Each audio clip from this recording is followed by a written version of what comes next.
அஸ்ஸலாமு அலைக்கும் வரஹ்மத்துல்லாஹி வபரகாத்துஹு. வருகின்ற நாடாளுமன்ற தேர்தலுக்கு முன்னாடி இந்த குடியுரிமை திருத்த சட்டம் நாடு முழுவதும் அமல்படுத்த போறதா மத்தியில் ஆளும் பாஜக அரசு அறிவிச்சிருக்காங்க. सीए इस देश का कानून है, इसको कोई रोक नहीं सकता, सबको नागरिकता मिलने वाली है. இந்திய குடிமகன் என்று வரையறை செய்யக்கூடிய இந்த குடியுரிமை திருத்த சட்டம் 2 அவைகளிலும் நிறைவேறப்பட்டிருக்கு. இந்த சட்டத்திற்கு எதிராக பல எதிர்ப்புகளையும் பல போராட்டங்களையும் மக்கள் வீதியில நின்று பலரும் போராடிட்டு வந்தாங்க. குறிப்பா இந்த போராட்ட களத்துல பேசும் பொருளா இருக்கிற என்ஆர்பினா என்ன, என்ஆர்சினா என்ன, சிஏஏனா என்னன்னு சொல்லி இந்த பதிவுல உங்களுக்கு நான் எளிமையான முறையில உங்களுக்கு நான் விளக்க போறேன். கவனமா கேட்டு தெரிஞ்சுக்கோங்க. என்ஆர்பினா நேஷனல் ரெஜிஸ்ட்ரேஷன் ஆஃப் பாப்புலேஷன் சொல்லக்கூடிய தேசிய மக்கள் தொகை கணக்கெடுப்பு. இந்த கணக்கெடுப்புல ஒவ்வொருவரும் தங்கள் புள்ளி விவர தரவுகளை சமர்ப்பிப்பது கட்டாயம் சொல்லியிருக்காங்க. சமர்ப்பிக்க தவறினால் ₹1000 விதிக்கப்படலாம்னு சொல்லி சில செய்திகள்ல அறிவிச்சிருந்தாங்க. சரி, இந்த என்பிஆர் கணக்கெடுப்பு எப்படி நடக்கும்னா, ஒரு மத்திய அரசு ஊழியரோ இல்ல மாநில அரசு ஊழியரோ ஒவ்வொரு வீடு சென்று தான் இந்த கணக்கெடுப்பு தொடங்குவாங்க.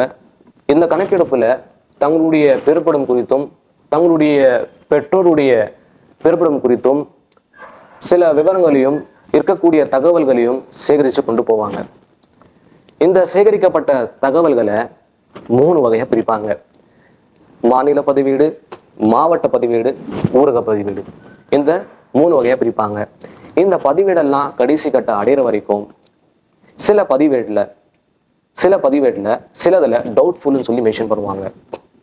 அந்த டவுட்ஃபுல் மென்ஷன் பண்ணாங்கன்னா சந்தேகத்திற்குரிய குடியுரிமை புதிய வகைன்னு சொல்லி அதுல குறிப்பிடப்படுவாங்க.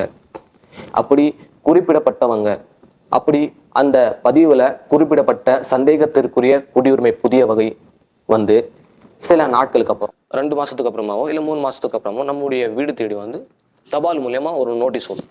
அதுல உங்களுக்கு இந்தியாவின் குடியுரிமை வழங்க நீங்கள் இந்திய குடிமகன் தான் என்று நிரூபிக்க வேண்டும் சொல்லி அதில் எழுதப்பட்டிருக்கும். இதுதான் தேசிய குடிமகன் பதிவேடு சொல்லக்கூடிய நேஷனல் சிட்டிசன்ஷிப் ரெஜிஸ்ட்ரேஷன் சொல்லக்கூடிய என்ஆர்சி. இதே என்ஆர்சி தான் அஸ்ஸாமில் அமல்படுத்தினாங்க. அமல்படுத்தினதன் விளைவாதான் இந்திய அண்டை நாடாக இருக்கக்கூடிய ஆப்கானிஸ்தான், பாகிஸ்தான், வங்காளதேசத்திலிருந்து இந்தியாவுக்கு தஞ்சம் அடைந்த சுமார் 19 லட்சம் பேர் குடியுரிமை அற்றவர்கள் சொல்லி அறிவிக்கப்பட்டாங்க. இதுல 7 லட்சம் இஸ்லாமியர்கள் குடியுரிமை அற்றவர்கள் சொல்லியும் அறிவிக்கப்பட்டாங்க. இதுல குடியுரிமை நிரூபிக்க தவறியவர்கள், என்ஆர்சி மூலியமா குடியுரிமை நிரூபிக்க தவறியவர்கள் டிடேஷன் சென்டர்ல, அரசு கட்டிட்டு வந்த ஜெயில் போன்ற முகாம்ல டிடேஷன் சென்டர்ல அடைக்கப்படுவாங்க. எது வரைக்கும் பாத்தீங்கன்னா, தாங்கள் இந்தியாவில தான் பிறந்தோம், இந்தியாவில தான் வளர்ந்தோம்னு சொல்லி ஃபாரினர்ஸ் ட்ரைபல்னு சொல்லக்கூடிய வெளிநாட்டு தீர்ப்பாயம் அங்க போயிட்டு ஆவணப்பூர்வமாகவும் ஆதாரப்பூர்வமாகவும் நிரூபிக்கும் வரை டிடென்ஷன் சென்டர்ல தான் அடைக்கப்படுவாங்க. இந்த என்ஆர்சி மூலியமா இதுல குடியுரிமை நிரூபிக்க தவறியவர்கள் மத்திய ஆளும் பாஜக அரசு கொண்டு வந்த குடியுரிமை திருத்த சட்டம், சிட்டிசன் ஆஃப் அமெண்ட்மெண்ட் ஆக்ட்னு சொல்லக்கூடிய இந்த சட்டத்தின் மூலியமா மறுபடியும் இந்திய குடியுரிமை பெறலாம்னு சொல்லியிருக்காங்க. ஆனா இந்த சட்டத்துல 31/12/2014 முன்னாடி யாரெல்லாம் இந்தியாவில குடியிருந்தாங்களோ அவர்களுக்கு மட்டும்தான் இந்திய குடியுரிமை வழங்கப்படும், அவர்களுக்கு தான் இந்த சட்டம் பொருள்னு சொல்லியிருக்காங்க. அதுதான் இந்த சட்டத்துடைய சாரம்சம். ஆனால் இந்த சட்டத்துல பாத்தீங்கன்னா இஸ்லாமியர்கள் ஒட்டுமொத்தமாக புறக்கணிக்கப்படுறாங்க. இதுதான் இருக்கக்கூடிய பெரிய பெரிய சிக்கல். அதனாலதான் இந்த சமூகத்தை சேர்ந்த பல லட்சக்கான மக்கள் அந்தந்த மாநிலத்துல வந்து இந்த சட்டத்திற்கு எதிராக போராடிட்டு வந்தாங்க.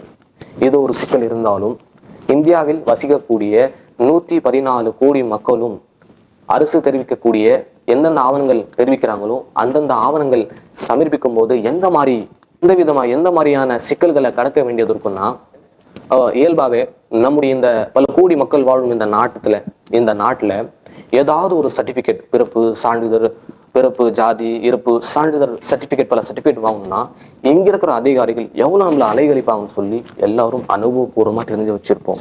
இது ஒரு பக்கம் இருந்தாலும் இன்னும் பல பேர் பாத்தீங்கன்னா வீதியில படுத்து உறங்குறாங்க.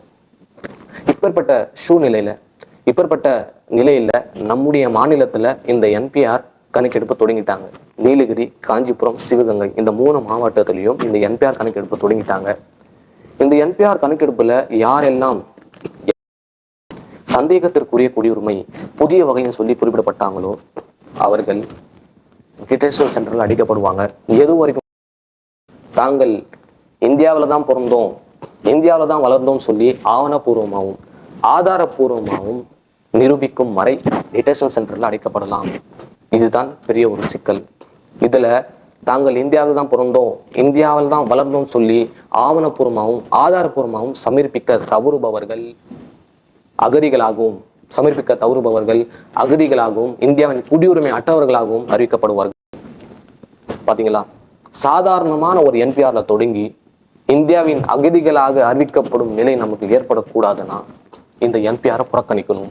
இந்த என்பிஆரை எப்படி புறக்கணிக்கணும்னு கேட்டா, உங்க வீடு தேடி சில அதிகாரிகள் வருவாங்க பாத்தீங்களா கணக்கெடுப்புக்காக, அவங்ககிட்ட சொல்லுங்க, நாங்க எந்த விதமான விவரங்களையும் உங்கள்கிட்ட நாங்க பகிர மாட்டோம் சொல்லி அழகா அவர்களுக்கு சொல்லி அனுப்பி வச்சிடுங்க.